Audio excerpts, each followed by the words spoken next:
అధిక బరువు అనేక సమస్యలకు కారణం. సాహితీ యోగా ఆన్లైన్ క్లాసులో జాయిన్ అవ్వండి.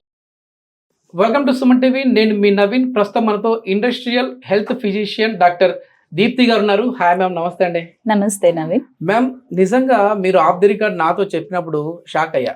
ఏంటంటే కొన్ని రకాల జాబ్ చేసే వారిలో క్యాన్సర్ కారకాలు ఎక్కువగా అయ్యే అవకాశం ఉంది నవీన్ అన్నారు. సో అదేవిధంగా క్యాన్సర్ అనేది మన బాడీలోకి ఎంటర్ అయింది, మన కణజాలం అనేది సరిగా పని చేయట్లేదు అనే తెలిపే సింటమ్స్ ఏమైనా ఉన్నాయా ma'am? So first thing, cancer బయట నుంచి ఎంటర్ అవ్వదు. క్యాన్సర్ అంటే ఏమిటి అంటే మన శరీరంలోని కొన్ని కణాలు అవి పెరగాల్సిన మోతాదులో కాకుండా విపరీతమైన మోతాదులో పెరగటాన్ని మనం క్యాన్సర్ అంటాం. సో ఆ క్యాన్సర్ విపరీతంగా పెరగటం అనేది చుట్టుపక్కల సెల్స్ కి కూడా స్ప్రెడ్ అయ్యి ఒక కణితలాగా తయారవుతుంది. ట్యూమర్స్ అంటాం మనం. Benign tumours, malignant tumours. Malignant tumours అనేవి ప్రాణాంతకం, వాటినే మనం క్యాన్సర్ అంటాం.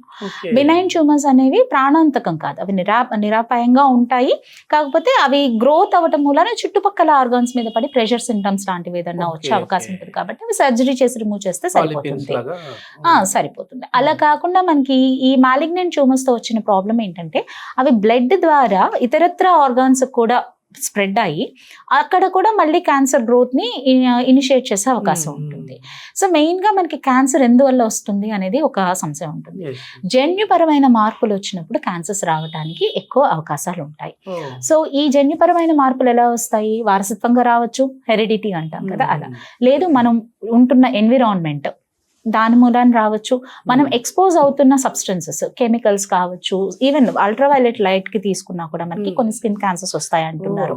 సో వీటి ద్వారా కూడా వచ్చే అవకాశం ఉంటాయి అన్నమాట. సో మన as an industrial health physician నేను చెప్పాలి అంటే ఇండస్ట్రీస్ లో వర్క్ చేసే వాళ్ళకి ఎక్కువ ఏ క్యాన్సర్స్ వస్తాయి. సో లీడింగ్ క్యాన్సర్ అనేది లంగ్ క్యాన్సర్స్ అండి. లంగ్ క్యాన్సర్స్ లో కూడా మీరు lower respiratory tract, upper respiratory tract తీసుకుంటే లోయర్ రెస్పిరేటరీ ట్రాక్ట్ ఎగ్జాంపుల్ చెప్పాలంటే మీసోథీలియోమా అని చెప్పొచ్చు. ఆస్బెస్టోసిస్ అంటాం కదా మనం, ఆస్బెస్టోస్ షీట్స్ తయారు చేస్తూ ఉంటారు. అట్లా చిన్న చిన్న ఫైబర్స్ ఉంటాయి. అవి లంగ్స్ లో లోపల ఏరియాలలో లాడ్జ్ అయినప్పుడు అవి చిన్నగా ఇరిటేట్ చేసి అక్కడ క్యాన్సర్ కణాలని గ్రోత్ అనేది ప్రమోట్ చేసి మీసోథీలియోమా అనే ఒక క్యాన్సర్ ని కారకం అవ్వచ్చు.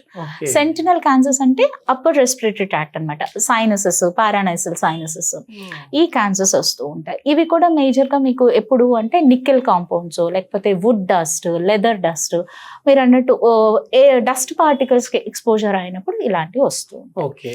ఇది ఒక రకమైన క్యాన్సర్. ఇంకొకటి bladder cancer, urinary bladder cancer. మనకి మూత్ర చేసిన తిత్తే ఉంటుంది కదా, బ్లాడర్ క్యాన్సర్ కి ఇది మెయిన్ గా PAH కాంపౌండ్స్ ఉంటాయి. Aromatic amines, benzene compounds. Major గా ఇవి డై ఇండస్ట్రీ, పెయింట్ ఇండస్ట్రీస్ ఇలాంటి వాటి దగ్గర ఎక్కువగా కనిపిస్తూ ఉంటాయి. మెయిన్ గా సాల్వెంట్స్ ఉంటాయి. వాటి వేపర్స్ ఎక్కువ తీసుకోవటం మూలాన కూడా మనకి జన్యుపరమైన మార్పులు వచ్చి క్యాన్సర్స్ వచ్చే అవకాశాలు ఎక్కువగా ఉంటాయి అన్నమాట. సో ఇది ఇంకొక ఇంట్రెస్టింగ్ విషయం ఏంటి అంటే మనము స్లీప్ డిప్రివేషన్ లో ఉంటారు, షిఫ్ట్ వర్క్స్ చేస్తూ ఉంటారు. వాళ్ళలో కూడా చాలా రకంగా మనకి జీన్ మ్యూటేషన్స్ జరగటం మూలాన కూడా కొన్ని రకాల క్యాన్సర్స్ ఉంటాయి. ఒక స్టడీలో బ్రెస్ట్ క్యాన్సర్ కూడా ఎక్కువ వచ్చే అవకాశం ఉందని తేలింది. సో స్లీప్ డిప్రివేషన్ లో.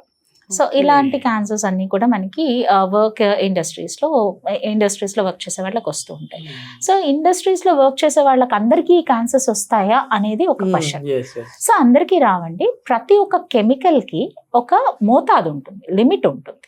సో ఏదైనా మనం సింపుల్ గా చెప్పాలంటే చక్కెర తీసుకున్నా అది మోతాదులో తీసుకున్నంతసేపు బాగానే ఉంటుంది, ఎక్కువ అయితే అది పాయిజన్ లాగా తయారవుతుంది. సో ఏదైనా మోతాదుకు మించి మనకి ఎక్స్పోజర్ అయితే అది మనకి క్యాన్సర్ కారకం అయ్యే ఛాన్సెస్ ఉంటాయి. వీటిని కొన్ని ఆర్గనైజేషన్స్ కొన్ని వాల్యూస్ తో డిఫైన్ చేశారు. Threshold limit values, permissible exposure limit values, ఇలా కొన్ని టర్మినాలజీ ఇచ్చారనమాట. సో ఒక మనిషి 8 గంటల పాటు ఒక పని చేస్తున్నారు అంటే ఆ 8 గంటల పాటు ఆ పర్టికులర్ కెమికల్ కో, లేకపోతే సౌండ్ కో, లేకపోతే డస్ట్ కో, దేనికైనా కానీ ఎక్స్పోజర్ అయితే ఎంతసేపు ఎంత మోతాదులో ఎక్స్పోజర్ అయితే వాళ్ళు అది నార్మల్, అది దాటితే అది అబ్ నార్మల్ అని కొన్ని స్టడీస్ ఉంటాయి, డిఫైన్ చేసేసి ఉంటాయి అన్నమాట. సో మనకి ప్రతి ఒక్క కెమికల్ తో పాటు లేదు ఒక సబ్స్టెన్స్ తో పాటు మనకి MSDS అనే ఒక డాక్యుమెంట్ ఉంటుంది. సో దీన్ని మెటీరియల్ సేఫ్టీ డేటా షీట్ అంటాం. సో ఆ మెటీరియల్ సేఫ్టీ డేటా షీట్ లో మనకి క్లియర్ గా ఒక బెంజిన్ కాంపౌండ్ తీసుకున్నాం అనుకోండి. బెంజిన్ కాంపౌండ్ ని మనం హ్యాండిల్ చేసేటప్పుడు లైక్ డై ఇండస్ట్రీలో హ్యాండిల్ చేస్తున్నాము అనుకోండి, ఎంతసేపు ఆ మనిషి మాస్క్ ఏమీ వేసుకోకుండా డైరెక్ట్ ముట్టుకుంటే, అతనికి తాకితే, అది నోట్లోకి వెళ్తే, పీల్చుకుంటే, లేదు ఒంటి మీద ఎక్కడైనా పడితే ఎటువంటి శారీరకమైన ప్రమాదాలు జరగచ్చు, హార్మ్ఫుల్ నేచర్ ఎంత ఉంది అనేది డిఫైన్ చేయబడి ఉంటుంది. సో ఇండస్ట్రీస్ లో వర్క్ చేసే వాళ్ళకి ఎవరికైనా వాళ్ళకి అంటే ఒకవేళ, ఎందుకంటే ప్రతి ఒక్కరు వెళ్ళి ప్రతి టైం చెక్ చేసుకోరు కదా, సో వాళ్ళకి ఆ టెస్ట్ చేసుకునే ముందే బాడీలో ఎట్లాంటి చేంజెస్ వస్తుంటాయి మ్యామ్ ఇట్లాంటి? క్యాన్సర్ కి సంబంధించింది చూసుకుంటే అండి, మెయిన్ గా ఫస్ట్ వీక్నెస్ వచ్చేస్తుంది అండి. వీక్నెస్ వస్తుంది. చాలా వరకు క్యాన్సర్ చివరి స్టేజెస్ వరకు ఐడెంటిఫై చేయలేం, బిగినింగ్ స్టేజెస్ లోనే చూడాలి. ఇంకొక మేజర్ క్యాన్సర్ ఏంటి అంటే లుకీమియాస్, బ్లడ్ క్యాన్సర్స్. ఇండస్ట్రీస్ లో పనిచేసే వాళ్ళకి బ్లడ్ క్యాన్సర్స్ కూడా ఎలా వస్తాయి, మనం ఎలా ఐడెంటిఫై చేస్తాము అంటే, ప్రతి ఒక్క ఇండస్ట్రీలో యాన్యువల్ మెడికల్ ఎగ్జామినేషన్ అని ఒక కాన్సెప్ట్ ఉంటుంది. ఈ యాన్యువల్ మెడికల్ ఎగ్జామినేషన్ అనేది బై సబ్జెక్ట్ మ్యాటర్ ఎక్స్పర్టీస్ అంటారు. లైక్ మా దాకా డాక్టర్స్, సేఫ్టీ వాళ్ళు, ఇండస్ట్రియల్ హైజీన్ వాళ్ళు కూర్చుని డిజైన్ చేస్తారు. సో ఈ కెమికల్ ఇండస్ట్రీలో ఎక్స్పోజర్ అయ్యే వాళ్ళకి ఈ కెమికల్స్కి ఎక్స్పోజర్ అవుతాయి, ఈ parts of the body expose అవుతాయి, కాబట్టి వీటికి సంబంధించిన టెస్ట్లు చేయాలి అనేది. బ్లడ్ టెస్ట్ చేస్తారు. బ్లడ్ టెస్ట్ లో ఎన్ని రకాలు ఉంటాయి. బ్లడ్ టెస్ట్ అంటే అందరూ బ్లడ్ టెస్ట్, బ్లడ్ ఒకటి తీయటమే జనాలకు కనిపిస్తుంది, బట్ బ్లడ్ టెస్ట్ అంటే ఏమి ఉంటాయి. బ్లడ్ చేసినప్పుడు బ్లడ్ పారామీటర్స్ ఎలా ఉన్నాయి అంటే, రెగ్యులర్ బ్లడ్ కణాలు, ఆర్బీసీ కావచ్చు, డబ్ల్యూబీసీ కావచ్చు, ప్లేట్లెట్స్ కావచ్చు, ఇవి ఎలా ఉన్నాయి. At the same time thyroid ఎలా ఉంది, లేదు మీకు లివర్ ఫంక్షన్ టెస్ట్ ఎలా అవుతుంది, లిపిడ్స్ ఎలా ఫంక్షన్ చేస్తున్నాయి, at the same time kidneys ఎలా ఫంక్షన్ చేస్తున్నాయి. అంటే బేసిక్గా ఇవి మేజర్ థింగ్స్ ఇంపాక్ట్ అయ్యేవి. ఈ బ్లడ్ పారామీటర్స్ లో ఇంపాక్ట్ అయ్యే మేజర్ ఆర్గాన్స్ ఇవే, కాబట్టి వీటిలో ఏమైనా తేడాలు రాగానే ఇమ్మీడియట్ గా మనం ఐడెంటిఫై చేసేదానికి అవకాశం ఉంటుంది. సో అలా తెలుసుకోగలుగుతాం. అండ్ అది కాకుండా లంగ్స్ మీద ఇంపాక్ట్ పడుతుంది అని మనం అనుకున్నాం కదా. సో అలాంటి వాళ్ళకి ఎవ్రీ 3 years వన్స్ మ్యాండేటరీగా మనం చెస్ట్ ఎక్స్రే అనేది తీస్తాం. అది కాకుండా ప్రతి ఇయర్ పల్మనరీ ఫంక్షన్ టెస్ట్ అని ఒక టెస్ట్ ఉంటుంది. మన లంగ్స్ ఎంత పనిచేస్తున్నాయని తెలుసుకునేదానికి. ఎక్కువ నాయిస్ కి ఎక్స్పోజ్ అయ్యే వాళ్ళకి ఆడియోమెట్రీ అని ఒక టెస్ట్ చేస్తారు, మన ఇయర్ ఎంత వరకు పనిచేస్తుంది అని. సో ఇవి ఇంకొక ముఖ్యమైన విషయం ఏంటంటే, ఆక్యుపేషనల్ క్యాన్సర్స్, డిసీజెస్ రావు, వచ్చాయంటే దానికి ట్రీట్మెంట్స్ ఉండవు. సో కాబట్టి రాకుండానే చూసుకోవాలి, జాగ్రత్త పడాలి. ఎట్లాంటి జాగ్రత్తలు చెప్తా ఉంటారండి? ఆక్యుపేషనల్ క్యాన్సర్స్ రాకుండా ఉండాలంటే నేను ఇందాక చెప్పినట్టు మెటీరియల్ సేఫ్టీ డేటా షీట్ మీద ట్రైనింగ్ ఇస్తామండి.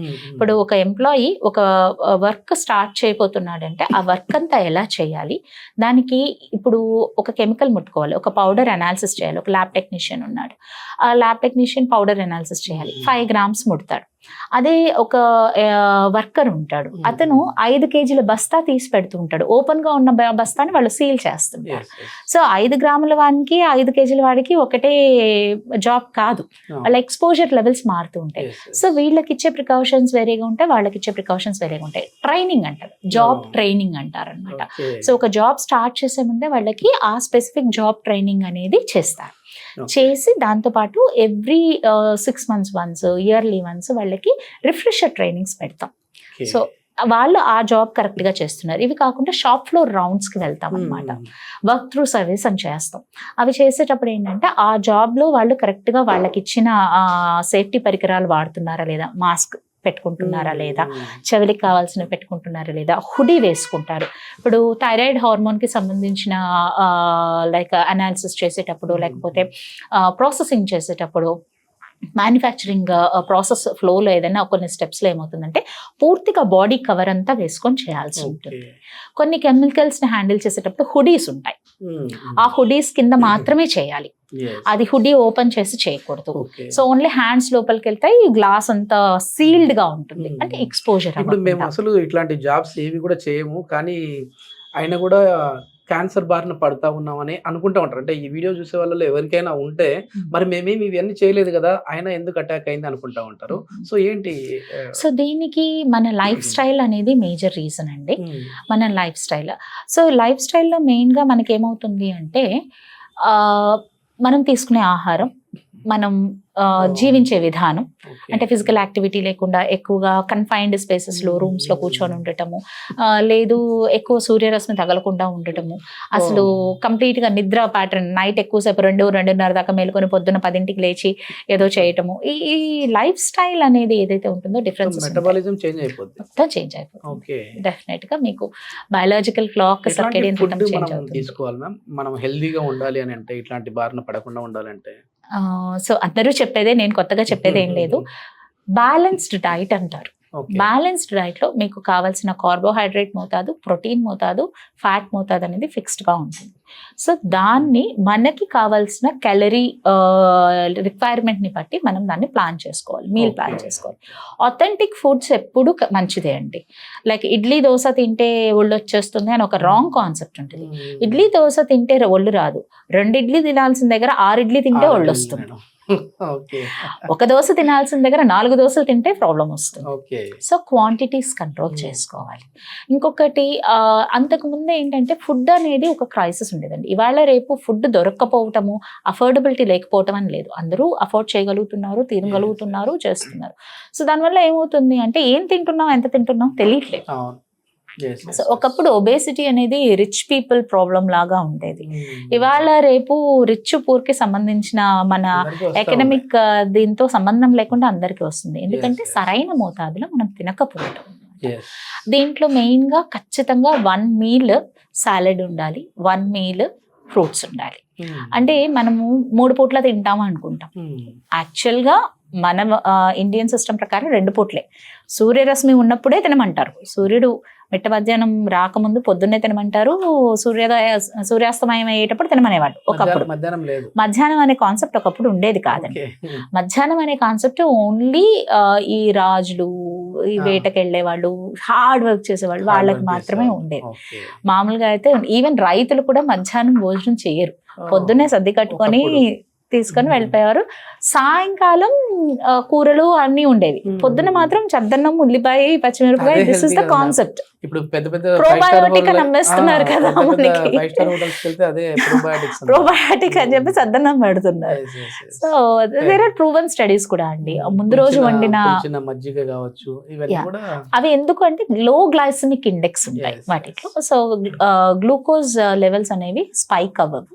లో గ్లైసెమిక్ ఇండెక్స్ ఉంటుంది, ఎక్కువ ఎనర్జీ ఇస్తాయి కాబట్టి అది తీసుకునేవాళ్ళు. అంటే ఇప్పుడు మమ్మల్ని చద్దన్నం తినమంటారా అనొచ్చు ఆడియన్స్ నన్ను. It's not that. అక్కడ మెయిన్ ఏంటి అంటే ఏదైనా మీరు తీసుకునే ఆహారాన్ని మితంగా, ఆ మోతాదు మనకి సరిపోతుందా లేదా, ఎక్కువ అయితే మనం యాక్టివిటీ ఏం చేయగలుగుతున్నాం, మనం ఇంటేక్ తీసుకున్న దానికి అవుట్పుట్ ఎంత ఇస్తున్నాం, ఈ 2 అనేది బ్యాలెన్స్ చేసుకుంటే సరిపోతుంది. నిజంగా ఏంటంటే ప్రతి ఒక్కరు కూడా దీనిపైన ఒక అవగాహన తెచ్చుకుంటే చాలా మంచిది. ఎందుకంటే WHO కూడా చెప్తా ఉంది, ప్రపంచ ఆరోగ్య సంస్థ రాబోయే రోజుల్లో ఇప్పుడు డయాబెటిక్ కి సంబంధించిన వాళ్ళు ఇంట్లో ఒకరు ఎట్లయితే ఉన్నారో, దీని మీద ఒక అవగాహన లేకపోతే, క్యాన్సర్ అనే దాని మీద అవగాహన లేకపోతే ఇంటికి ఒక క్యాన్సర్ పేషెంట్ తయారవుతారు అంటున్నారు. సో మనం ఎట్లాంటి ఫుడ్ తీసుకుంటా ఉన్నాము, అదేవిధంగా కార్సినోజెనిక్ ఎక్కువగా ఉన్నాయి తీసుకుంటా ఉన్నామా, ఇట్లాంటి వారిని ఏ విధంగా అవాయిడ్ చేయాలి అనేది అయితే తెలుసుకుంటే మంచిది. Thank you ma'am. Thank you.